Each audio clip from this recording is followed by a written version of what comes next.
Karunungang Buhay kasama si Pastor Joey Umali. Dito lang sa 702 DZAS, Agapay ng Sambayanan.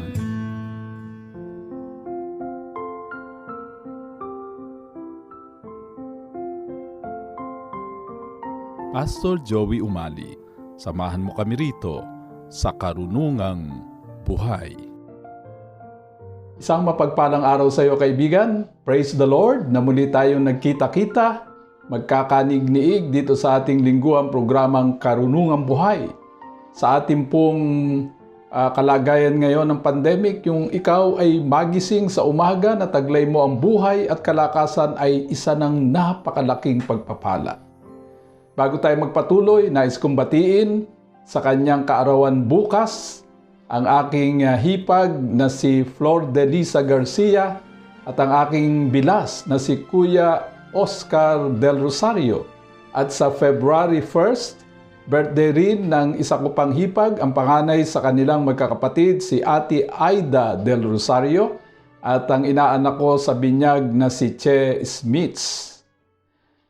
Pagbati rin ang ating pinapaabot sa The Good Samaritan Angat United Methodist Church sapagkat ito ay isa ng recognized na local church ng UMC. Ito ay sa pamamahala ni Pastor Vic Sagabaen. Si Pastor Vic, ang ginagawa po niya, itong ating programang Karunungang Buhay, ay kanyang pinaririnig sa buong barangay sa pamagitan ng PA system. Binabati rin natin si Maria Ann Jeline Canlas. Siya ay isa ng rehistradong medical technologist. Shout out sa ating mga regular at avid listeners, kina Salvador Bardos Jr., Ani Celdo, Evelyn Ricafrente, Epifanio Salvador, Fuli Sales Primo, Edwin Core, Juliet Carion, Merlita Canawin, Rosa Arigin, si Pastor Ismael Sarangaya, si Lea Chuwalong, at Aurora Torrijos. By the way, sa mga nagtatanong kung saan makabibili ng aking latest devotional book na The Unchanging Grace Volume 2, maaari po kayong umorder sa Lazada o sa Shopee, o maaari din kayo makipag-ugnayan sa CSM Publishing. Ito pong Unchanging Grace ay 365 messages. So yan po ay sa loob ng isang taon, and it is available in English and conversational Tagalog.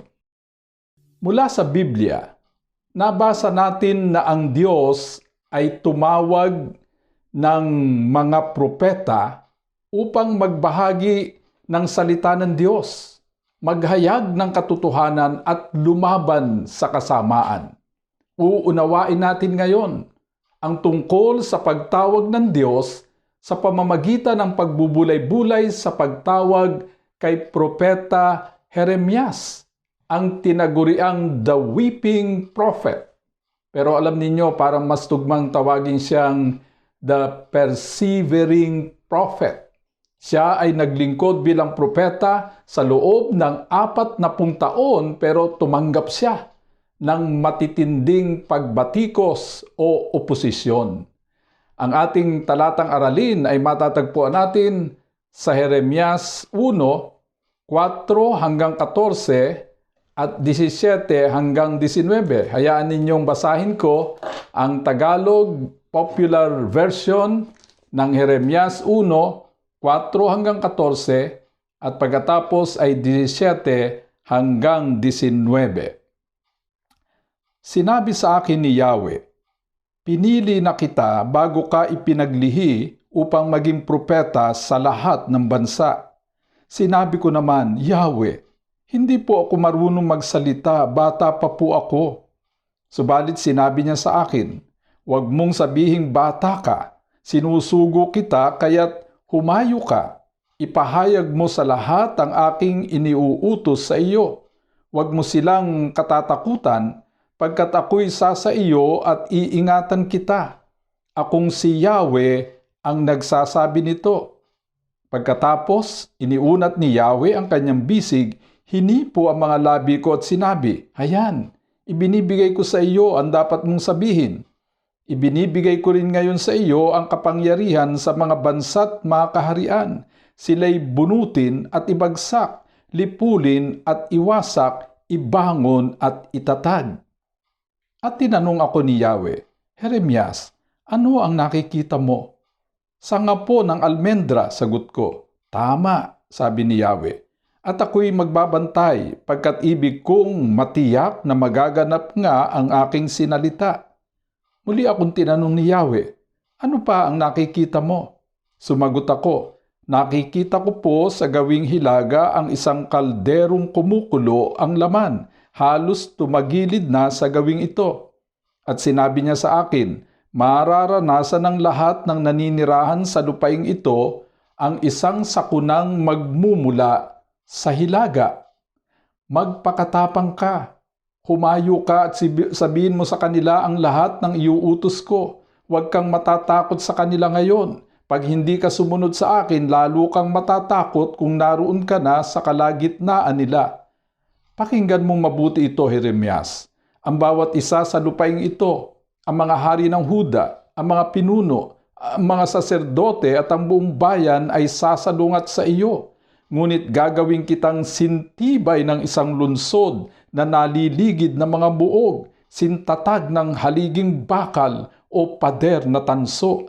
Hindi ka nila matatalo sapagkat ako ang mag-iingat sa iyo. Akong si Yahweh ang nagsasabi nito.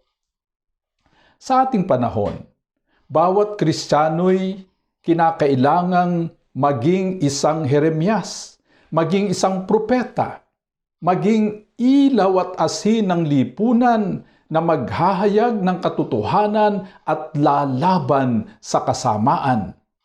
Kaya't ang mensaheng ito ay para sa lahat ng seryosong tagasunod ni Jesus. Base sa mga talatang aking binasa kanina, ang pagtawag ng Diyos sa sinuman upang kanyang maging lingkod ay nangangahulugan ng mga sumusunod.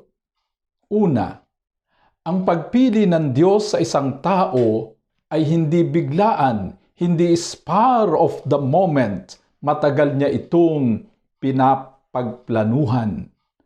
Kung sa bagay, ang matagal sa atin ay napakadali lang sa Diyos. Gaya ng sinasabi sa 2 Pedro 3:8, sa Panginoon ang isang araw ay 1,000 taon, at ang 1,000 taon ay isang araw lamang. Lahat ng bagay ay inihahanda at pinagpaplanuhang mabuti ng Diyos. Ayon sa ating aralin, bago pa man isilang si Jeremias ay pinili na siya, ibinukod na siya ng Diyos. Wika sa verse 4, "Sinabi sa akin ni Yahweh, pinili na kita bago ka ipaglihi upang maging propeta sa lahat ng bansa."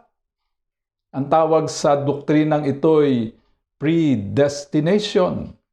Pinili ng Diyos o pinipili ng Diyos ang gusto niyang maging lingkod at ang nais niyang iligtas. Gayunpaman, hinihingi ng Diyos ang pagsang-ayon ng tao sa kanyang plano. Pinipili ng Diyos ang tao, hindi pinipilit. Ginagalang ng Diyos ang tinatawag nating free will o ang kalayaan ng taong mamili. Si Apostol Pablo, binanggit niya ang doktrina ng predestination sa pagkatawag sa kanya bilang apostol ni Jesus. Ganito ang wika niya sa Galatia 1:15, "Ngunit dahil sa kagandahang loob ng Diyos, hinirang niya ako bago pa ipanganak at tinawag upang maging lingkod niya." Ikaw, bilang lingkod ni Jesus sa iglesia man, sa gobyerno o sa pribado, kaya ka nakarating sa iyong kalagayan sa kasalukuyan ay sapagkat sinang-ayunan mo ang plano ng Diyos sa iyo upang kanyang maging lingkod. Ikalawa, Pinipili ng Diyos ang taong nag-aakala na hindi siya kwalipikado upang maging kanyang lingkod. Sa makatwid, hindi Superman ang pinipili ng Diyos, kundi ordinaryong tao lamang na maraming kahinaan.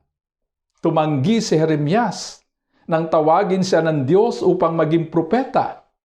Ganito ang sinabi niyang alibay doon sa verse 6, "Hindi po ako marunong magsalita, bata pa po ako."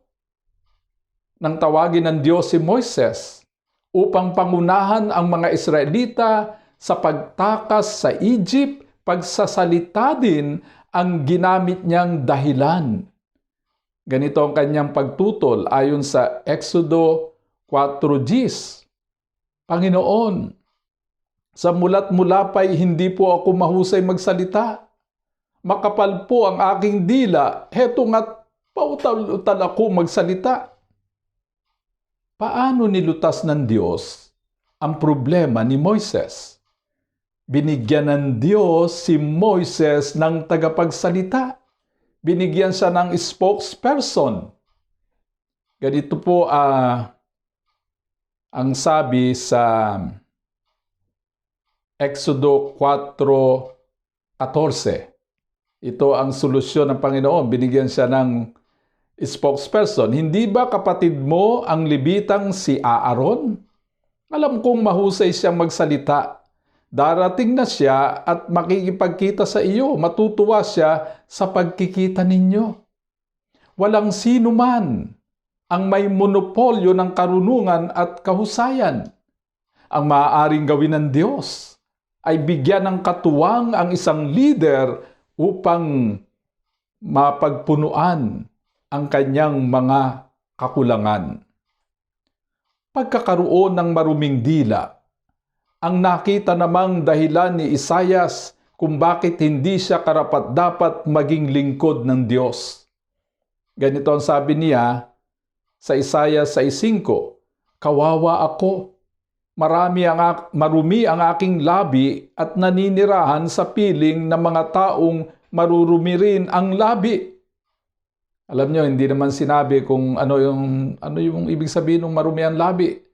Siguro ay baka itong si Isaias ay mapagmura o kaya'y tsismoso. At siya'y kabarkada ng mga taong mapagmura at tsismoso. Paano nilutas ng Diyos ang problema ni Isaias? Ganito ang wika sa Isaiah 6:6. "Pagkatapos, may isang seraping sumipit ng baga sa dambana at lumipad na patungo sa akin.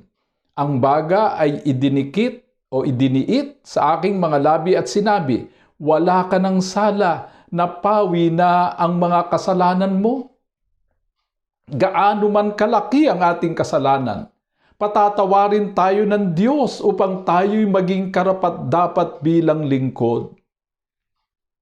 Buburahin niya ang lahat ng nagawa nating kasalanan upang tayo'y gawing bago at malinis na malinis, tulad ng sinasabi sa awit 51:7, "Sa isopong panlinis, ako'y iyong hugasan at madadaig ko pa ang nyebe sa kaputian."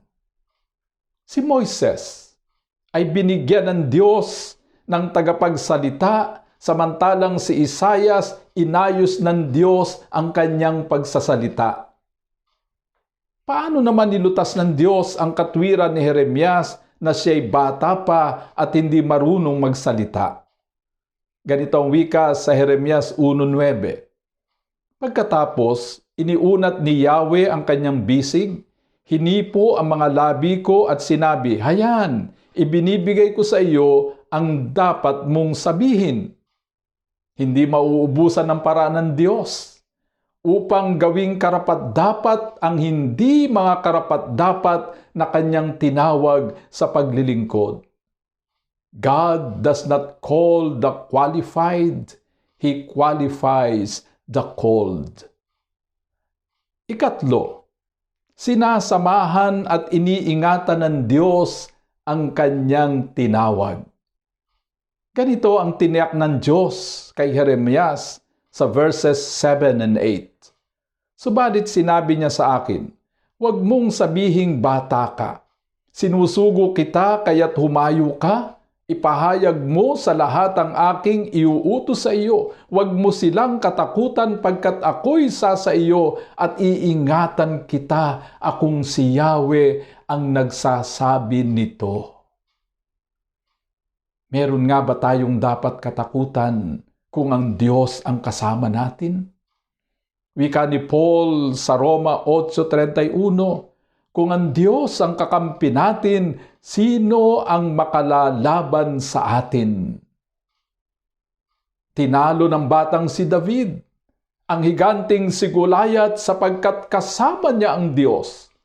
Nang itapon si Daniel sa kulungan ng mga leon, tumikom ang bibig ng mga leon sapagkat kasama niya ang Diyos.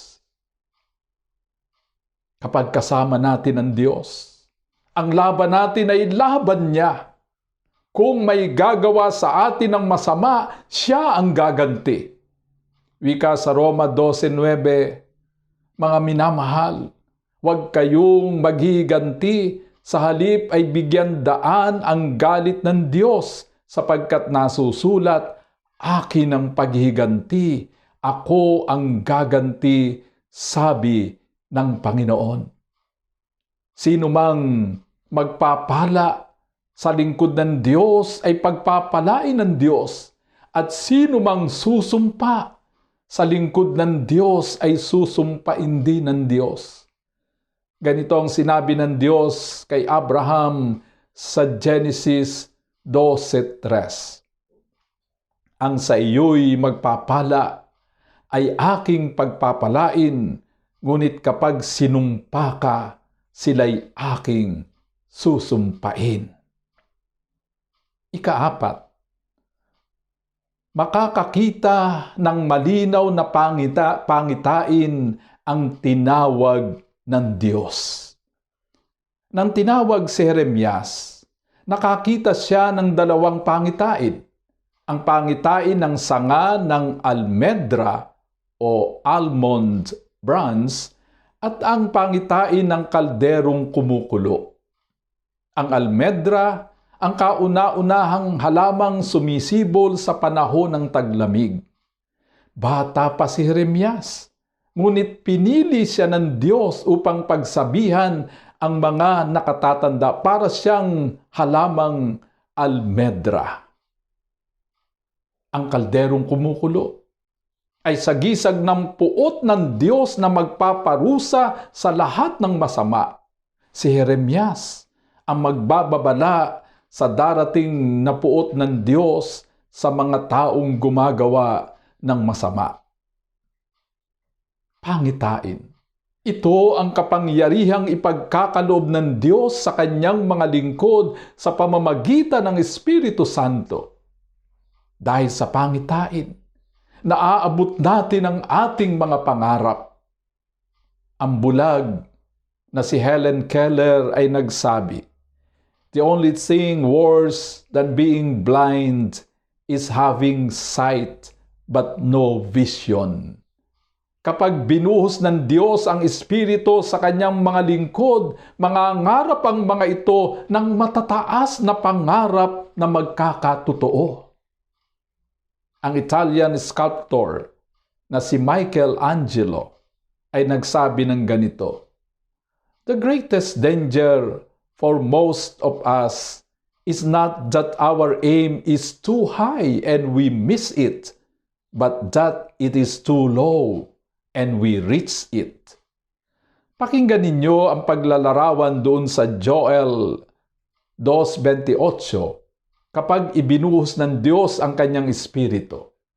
"Pagkatapos nito, ibubuhos ko ang aking Espiritu sa lahat ng tao. Isasaysay ng inyong mga anak ang aking mga salita. Sari-sari ang mapapanaginip ng matatandang lalaki. At makakakita ng mga pangitain ang inyong mga kabataang lalaki." 5, tutulungan ng Diyos ang kanyang mga lingkod upang mas maging malakas kaysa mga hadlang at pagsubok. Take note, hindi iaalis ng Diyos ang mga hadlang at pagsubok, ngunit ang lakas at tapang na ipagkakaloob ng Diyos ay higit na mas malaki kaysa mga hadlang at pagsubok. Wika sa verses 18 and 19. Pakinggan mong mabuti ito, Jeremias. Ang bawat isa sa lupaing ito, ang mga hari ng Huda, ang mga pinuno, ang mga saserdote at ang buong bayan ay sasalungat sa iyo. Ngunit gagawin kitang sintibay ng isang lunsod na naliligid ng mga buog, sintatag ng haliging bakal o pader na tanso. Hindi kanila matatalo sapagkat ako ang mag-iingat sa iyo. Akong si Yahweh ang nagsasabi nito. Walang ipinangangakong trouble-free life ang Diyos sa kanyang mga lingkod. Ngunit ang pangako niya ay sapat na lakas at sapat na kakayahan upang pagtagumpayan ang mabibigat na hamon at pagsubok ng buhay. Fortitude. Ito ang nakahandang ipagkaloob ng Diyos sa kanyang mga lingkod. Ayon kay Francis Bacon, fortitude is the martial of thoughts, the armor of the will, and the fort of reason. Ang fortitude ay ang katapangan ng isip, damdamin at kaluluwa na gagapi sa pinakamabigat mang hamon at pagsubok ng buhay. Tayo'y manalangin. O banal naming Diyos, salamat po sa natutuhan namin tungkol sa buhay ni Jeremias na tinawag mo upang maging propeta. At kami sa aming panahon ngayon, dakilang Ama, tinatawag mo rin ang lahat ng sumasampalataya sa iyong anak na si Jesus upang maging asin at ilaw ng sanlibutan, upang labanan ng kasinungalingan at ang kasamaan. O banal naming Ama, tulungan niyo po kaming mga mananampalataya na aming gawin ang aming tungkulin bilang mga makabagong Jeremias ng aming panahon. Sa pangalan ng Ama, ng Anak, at ng Banal na Espiritu. Amen. Maraming salamat sa iyong pakikinig at hanggang sa muli dito sa ating programang Karunungang Buhay. Tandaan mo, mahal ka ng Diyos kahapon, ngayon at bukas. Pastor Joey Umali, nagpapasalamat sa iyong pakikinig dito sa Karunungang Buhay. Hanggang sa susunod na linggo, tandaan, ang salita ng Diyos ay karunungang buhay at tanglaw sa ating landas, isa-isip at isa-buhay para sa matagumpay na pamumuhay.